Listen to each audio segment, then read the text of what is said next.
Moving on with the NFC North this morning, and it's the Detroit Lions. Here on bet.nola.com, our continuing previews, all 32 teams. This is number 22, and we're doing it here, powered by the Datitude Podcast. I am Jim Derry.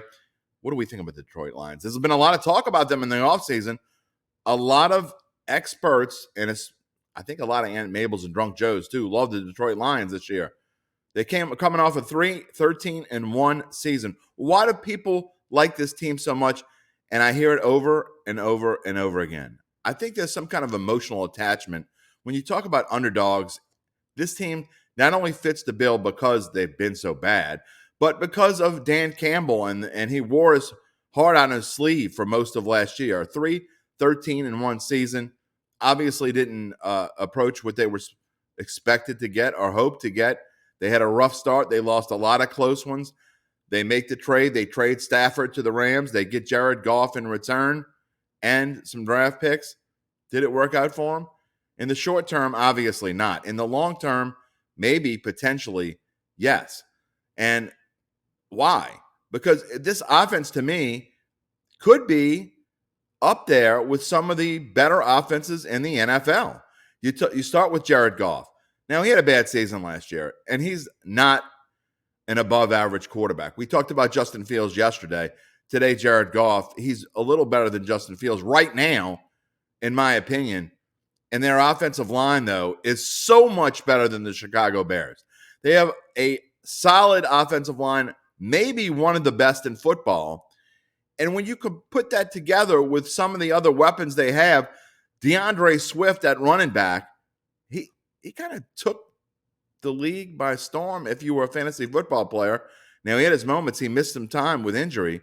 But if you had Deandre Swift on your fantasy football team, there's a good chance you had a really good season, assuming you had some other pieces to go around him. And backup Jamal Williams is a solid number 2 running back in this league. Go to their wide receiving core. Can they be good enough to help Jared Goff if Jared Goff has the time to protect? DJ Chark coming over. A free agent pickup by these Lions. A number 1 receiver, maybe. Amon-Ra St. Brown is their number 1 receiver, but really it's St. Brown and it's Chark, both back-to-back. They will both be forces. The defense is the problem. This defense for the Lions, if they were just an average defense, I would say you would be getting extreme bargains across the board on the Lions. But you can't love the Lions with this defense. What does that mean? Maybe we bet a bunch of overs on the Lions because they're going to score their points. Let's put up their numbers here and see what we like. And you see that their projected over-under win total is 6. Maybe it's not projected. That's where you start to bet. And do we want to bet on the look? I have a hard time with these things for these teams that have never won or haven't won in a long, long time, because the reason why this Lions team, and we talked about it with all the Aunt Mabels jumping on this bandwagon, the professional bettors have already made their bet at a good price. So minus 160 to win 6 games is not a great price.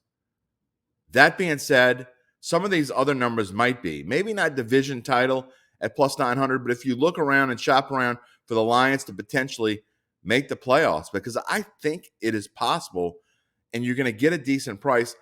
Look, I'm going to be transparent. I put numbers on the Super Bowl title almost as a goof. But remember, a lot of people laughed at the Cincinnati Bengals last year when they were plus 15,000, which is obviously higher than this number. And another thing that strikes me odd, all these Lions numbers, division title, conference title, Super Bowl title, they're lower odds than the Chicago Bears, who have a greater over-under win total. Doesn't make any sense to me. So clearly people are putting bets on the Lions to maybe be a surprise team. Again, if they get in a bunch of shootouts and they find a way to win these shootouts, it's going to be a lot of fun. Let's go to their schedule. And because, look, their schedule, they're certainly going to be in some games where they're going to score a lot of points. This game right off the bat against the Philadelphia Eagles, it's going to be a fun one. They play their first 3 of their first 4 at home. I think if they could find a way to upset Philadelphia, I think it's possible. I'm not saying it's likely. They find a way to upset Philadelphia, there's an excellent chance they're 3-1.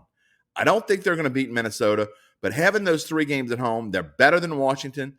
They're better than Seattle. and then they play at New England before an early bye week. Now, the schedule gets a little bit tougher, but the thing I like about it, if you take a look, to me, there are no long pockets of there's no long stretches, and they have the 28th toughest schedule in the NFL, which conversely means they have the 5th easiest schedule in the NFL. I don't think you could go through the schedule and point out to me 2 games in a row where you think the Lions just can't win. Okay, maybe you say they can't beat Green Bay. That's fine. They've done well against Green Bay in the past, especially at home. But let's say that you don't think they can beat Green Bay and you don't think they can beat Minnesota. Well, those games are spread out. The game after the bye week at Dallas, but then they play in Miami, a winnable game. November 13th after Chicago. After Green Bay, they play at Chicago. Most certainly a winnable game. At the Giants. Okay, Buffalo in a short week. Probably not going to win that one. But then they get Jacksonville. And then after Minnesota, they get at the Jets, at Carolina, Chicago. Games they can all win. This team can put themselves in position to make the playoffs. And I know that is a lot. Minus 160. It's not value to win over 6. And I don't normally advocate for betting things that you aren't getting a ton of value on. But in this case, I'll look at this and I don't see how the Detroit Lions can't win 7, 8, maybe even 9 games. This is one of my surprise teams. I already told you I like the Giants in the division title race at 7-1 in the NFC East. Maybe the Lions are going to be a surprise team in the NFC North. Win the division? Probably not, but you know what? Let's talk about the other 2 teams, and maybe we'll come back and talk about Detroit when we have an overall sense of some of the things I think are the most interesting bets. I also want to talk to our expert because he knows more than I do. On this Wednesday morning, we welcome our expert, Adam Chernoff of Covers.com, to let me know how wrong I am, especially on these Detroit Lions. I just have this feeling because I think I'm on a cloud somewhere. I don't know what happened to me, but I love the Detroit Lions this year. I'm not, I think that they have a good nucleus. They're coming off that really rough season where we weren't sure if they were going to win a game for quite a while. Coach Dan Campbell, I think in his first year, did a good job setting the line. Now, look, I know Jared Goff is nothing to love, but they have a great offensive line. I think they have wonderful skill players. They have receivers that can get the job done. They're going to be in a lot of high-scoring games, but I love the over 6. Even though there's a lot of juice, I'd probably rather maybe play them to even make the playoffs. I don't know. I got them at 8-9 right now, but I think they could be one of the surprise teams of the year. Very popular bet in the offseason, rightfully so. Many things you mentioned. Great offensive line, really good skill talent around Jared Goff at the wide receiver position. This is a team, like you said as well, lots of high-scoring games. My concern here is if we're taking anything away from last year, it's important to remember that more than 60% of the offensive snaps in 2021 for the Detroit Lions were when they were trailing, Jim. They were trailing for more than 60% Yowzers. of their offensive snaps, which is a crazy thing to think about, but it also kind of illustrates how they were able to consistently come back in games.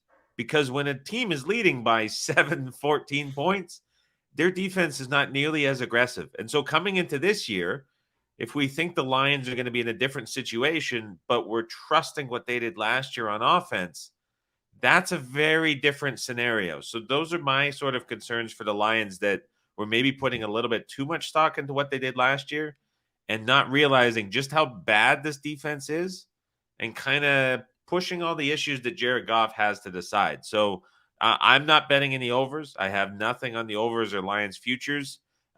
We'll be on the other side of this one.